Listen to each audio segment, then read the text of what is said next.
Welcome back to the Evolve podcast. We have another guest on with us today, Carl. Hello. Hi, how are you? I'm well. How are you? Good, yeah, doing well, doing well.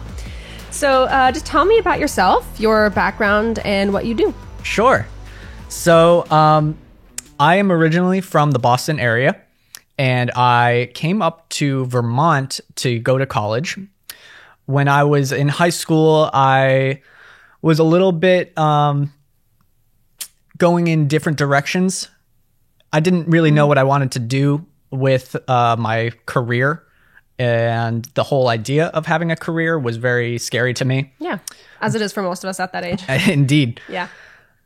And so what I really latched onto was the fact that I have this passion for music. I wasn't really a musician. Yeah. I wasn't a recording engineer, but I just liked to listen to music, which was kindred from my parents, who had great taste, and I evolved my taste out of theirs and went my own way and started learning about different genres and being friends with people who would bring me to shows that I never really would have went to on my own. So that made me start thinking. I was like, okay, I like music. Where can I go with this? You know? So I ended up applying to Linden State College, now known as Northern Vermont University, and decided to go the college route because it felt like it was an accessible option for me. So I did that, and I was in their music business and industry program. Cool. With a concentration in audio engineering. So right out of the gate, you know, I felt like I had this foundation of an education where I felt like I belonged. Yeah, it felt like you were on the right track. Absolutely. Yeah. And so through that school, the program that I participated in was mostly focused towards audio engineering in either a studio environment or post-production. And I really did enjoy it.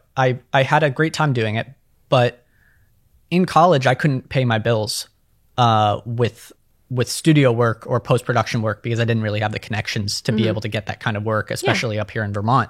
However, I had great mentors in school who taught me how to do it. But the type of work that was available here was live production work. And that's where I am at now. Through those connections at school, I was able to get work through various companies around Vermont. And it sort of became my career path sort of by accident because I realized, okay, I can make money right out of the gate with live production work. Yeah, that's always good. Make money right out of the gate. Yeah, for sure. Yeah. And I mean, money is unfortunately in this world a driving force. For a lot of people, it's motivation. Absolutely. It's a necessity. But more importantly, it's a tool. Your career path is going to bring you that tool to be able to expand and give you other options. So that's kind of where I turned the key and was like, okay, if I can have this tool coming into me, I'm going to pursue this career.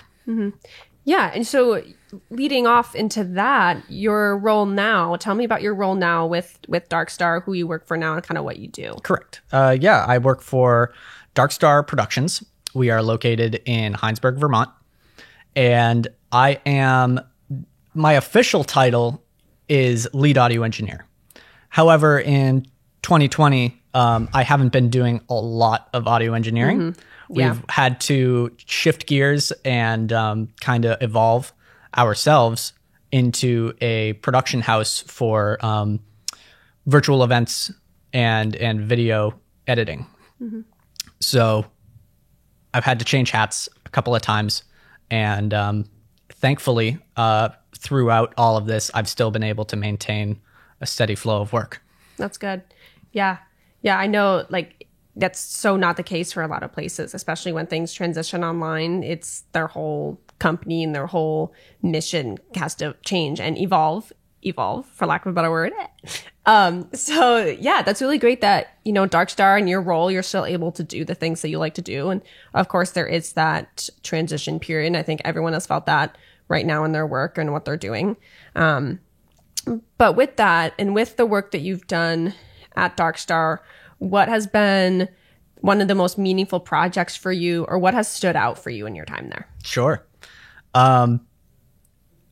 Thankfully, my career has taken me to different places. Darkstar has not been my only employer for the past couple of years that I've been out of college. I was working in Boston for a little while for a company called High Output, and one event that stood out for me down there was I had to I had to get clearance from the Secret Service to be able to work Harvard's commencement, their graduation, because the main speaker of the event was the Chancellor of Germany, Angela Merkel.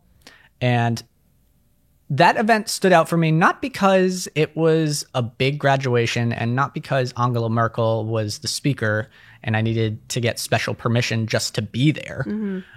It was mostly the fact that I was thinking, okay, I'm a player in a bigger game here. You know, that's kind of where I transitioned from. One piece of the puzzle type of thing. Yeah, like, okay, I'm kind of just like thinking I show up to work, I do my thing, I go home. And then I realized, no, my job is a little bit more of a bigger cog in a machine, which is also part of the reason why I decided, you know, I'm gonna leave the Boston area and I'm gonna come back to Vermont, because up here in Vermont, we still do have those types of political events. However, up here, I feel like I have a little bit more breathing room than I do in the city. Yeah. Yeah, and is that the only one of the only reasons kind of why you transitioned from more of a city to being in Vermont, or were there any other reasons why? I mean, traffic. Yeah, but you know, that'll do it. It's hard for me to really explain because I am still in the infancy of my career. But absolutely. I kind of made that decision off of a feeling, and that feeling was, you know, I feel a little bit too cramped down in the city. And up here, there's literally more space. Yeah. You know, I've gotten into things up here that I don't have access to in Boston, particularly snow sports. I'm a big skier. So to be able to live in a place that I'm only 30 minutes from a mountain. Yeah, that's right great. up my alley. Yeah. And I think Vermont is so special in that sense where, you know, you can get more of the city aspect, or being in Burlington, kind of being involved in more, you know, office life and Church Street and all that type of thing. But, you know, you also can get the total opposite of just like rugged nature experience. You don't have to go far. Yeah. And you don't have to go far at all, which is great. So through the projects that you were just talking about, through your time at Darkstar, how do you continue to educate yourself, especially during COVID now, to really become better at what you're doing, kind of push your boundaries within your comfort zone? Right. It's been difficult. You know, you kind of need to take a look at yourself and say, I'm being challenged right now. And there are two ways that I can attack this. One is going to be, I can play it safe and I can use the skills that I have to kind of do the best that I can, or you can push yourself and try to learn new things. That's really been what this year has been about for myself and for Darkstar as well. We are evolving and we are surviving, and thankfully we're thriving. There we go. Hey, how about that, right? Yeah. Because we've taken all of our experience that we do have with live events, both theater, concerts, corporate, and we've had to take all of the years of experience that we've had. Actually, Darkstar is turning 25 tomorrow. Oh, wow. Yeah. And we're now applying it to the virtual world, which is completely new territory for some of us. And I think it is for everyone too. Yeah, for sure. I think that before this, live streaming was certainly an option that people had access to. But for a live event, you know, it was an extra expenditure that people weren't willing to always go for. But after this year, I feel like that's going to no longer be a barrier in terms of cost and equipment. It's just going to have to be part of live events now to live stream almost everything, because folks are going to need to be able to have the reach that they have achieved throughout this year. I think engagement is up, although people's attention span online is very narrow and decreasing, I think. and decreasing. Yeah, absolutely. We're all getting tired of this, but we also can't let our guard down right now, you know? Yeah. So it's now going to make sure that people can have access to all of these events that we do in a post-COVID time. And we're learning how to do that right now. Mm-hmm. Yeah, for sure. Have there been any really distinct challenges with making that switch? Yes. I think one is a knowledge challenge. It's truly the ability to learn quickly, new equipment, new software, new protocols, both COVID and non-COVID related. We're also transitioning away from what we would call the normal work schedule. You know, we used to be a company where Monday through Friday, every day we're in at 8:30 at the shop, ready to go. And now it's kind of a little bit more loosey-goosey for a couple of reasons. One, it's just to make sure we're managing our time appropriately, but also because we can do this work from home now. Yeah. We can do video editing from our houses, and then we can also hold events as well, either at our studio at work, or it's possible to even hold them at our houses too. You know, we have invested in new equipment that makes it possible for us to be able to do remote events almost from anywhere, as long as we have a good, stable internet connection. Yeah, for sure. I think, and I heard this at the beginning of COVID, that COVID has really made a lot of meetings that don't need to be in person. You can just do from home, right? Which I am all about not leaving my house. But yeah, and I think this changing dynamic is just really interesting to navigate. And I don't think we're going to go back anytime soon. I know, initially people were very confident, but I think, we're hearing a lot of things now that are saying like, oh, it's going to be until 2022, or even further out. And so I think that, taking this time and really navigating this online environment and doing it well, I think is, it's going to benefit us. Absolutely. And I honestly think it's a great opportunity for folks who want to break out into the industry right now. Yeah. Because it's easier, I think. Yeah. So if you're interested in a particular section of the industry, whether it's production or management or getting into the finer minutia of things, and you want to learn new equipment or an editing technique, right now it's easier than ever to go online, look up on YouTube how to do it, because everybody's doing it right now. And everything's on YouTube. Yeah. Oh my goodness. Not only that, but people are looking for talent. They are definitely looking for the people who know how to get the work done. And if you can apply yourself and be able to make sure that you're studying and always practicing, you're going to be in a much better position to be able to go out and find this kind of work. Yeah. So with that too, this is a great lead into my next question. What advice or techniques would you give to people who are kind of interested in tackling this now, especially in this new environment where things are just increasingly digital? Even before COVID, they were, but now that everything is, really, really digital. I think the advice that I have right now is there's no need to feel like you have to interact with folks on a more like in-person level. I feel like sometimes when you're going out and you go to a job interview and you're thinking like, okay, like, you're stressing out over it, or maybe you just like have a lot of anxiety about it, which I know I used to have before I could gain the confidence and the skills that I had to be able to be like, no, I got this. Don't worry. Yeah. That pressure is off now a little. I would agree. And you can do a lot of things at home and sharpen your skills before you go out into the world and implement them. Before you can take that job or that project and say, oh, don't worry, work on your portfolio right now. Work on doing projects for yourself. That way you can show other people, hey, here's what I can do. If you're trying to train yourself to be a better camera worker, go out and shoot, you know, even if your friends are trying to like start a podcast. I know everybody's like thinking about starting a podcast these days, but it's pretty easy to do if you know the ins and outs, you know? Yeah. You have a camera, a couple microphones like we're set up here, get some lights, or don't, you know? Low budget is also an easy way to start. Oh, absolutely.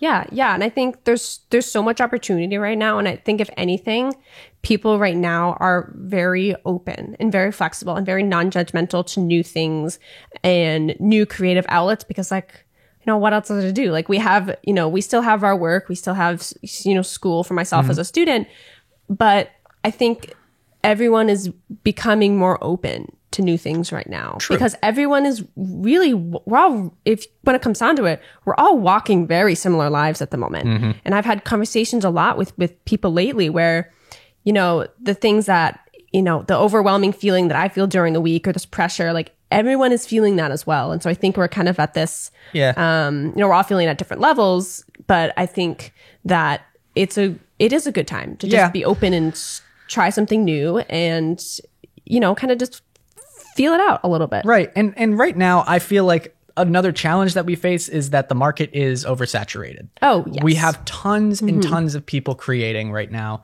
and everybody has a shorter attention span. So what can you do to really make your image pop, right? Well, it's just going to take a little bit more time on the computer to be able to make something that not only you're proud of, but can hold people's attention as well. Yeah, absolutely. Where do you see your career and the field that you are in going in the next 5 or 10 years? And what can people do to really prepare for the next generation of technology in this industry? Well, the short answer and the easy answer is I don't know. But easy answers are never wanted. Right now, the world is filled with very, very hard conversations and hard questions. Needed, I think. Absolutely. That's another hard question. However, from what I've seen this year, it seems like what we're doing to prepare right now is basically shifting gears. We're preparing for a more digital world. A lot of our work in the past has been big in-person events, complicated lighting, lots of audio, video wall, something that really like pops everybody, gets their attention, and can be able to like put on a good show. Yeah. Putting on a good show now is basically trying to make things smooth transitions, easy ins and outs, making sure everybody looks good on their camera. Things are efficient. Yeah. I think right now, we all need to kind of put on a bit of a producer hat and think of the show, whatever the show is, in a larger perspective. Because when we come out of this, let's say we're still stuck 100% online and virtual for another 2 years. You know what? It could be the reality. Might be shorter, might be longer. We don't know. But afterwards, folks are still going to be hesitant to go out to events. And that means that we're going to still be in the virtual world. Because people aren't going to hold their events for half of their normal audience and leave everybody else at home kind of wishing, well, I wish I was at that. Yeah. I don't want to go out, and I'm not comfortable going out. Yeah. That's fine. We're here for you. We're ready to live stream all your shows. So really the thing is that what we're preparing for is the same thing that we're doing right now. However, we can't stay stagnant in this. We gotta be able to grow and learn the new tech. And you gotta be able to evolve. Sorry, I'm gonna put that in there as much as I can. I don't blame you. Good branding is also very, very important right now. That's actually probably one of the more important things. Where I see us going is we need to really change our image in a sense. And I'm not just talking about logos and websites. I'm talking about production services and how can we manage your events to be able to get your ideas and your vision out on the stage or on the screen. Thank you so much for sitting down with me, having this conversation. I love doing this, and I hope you did too. Yeah, absolutely. Thank you for having me. And stay tuned for our Exposed segment, where creatives share their most embarrassing moments, exclusive on our Instagram. We would love to have you. See you there.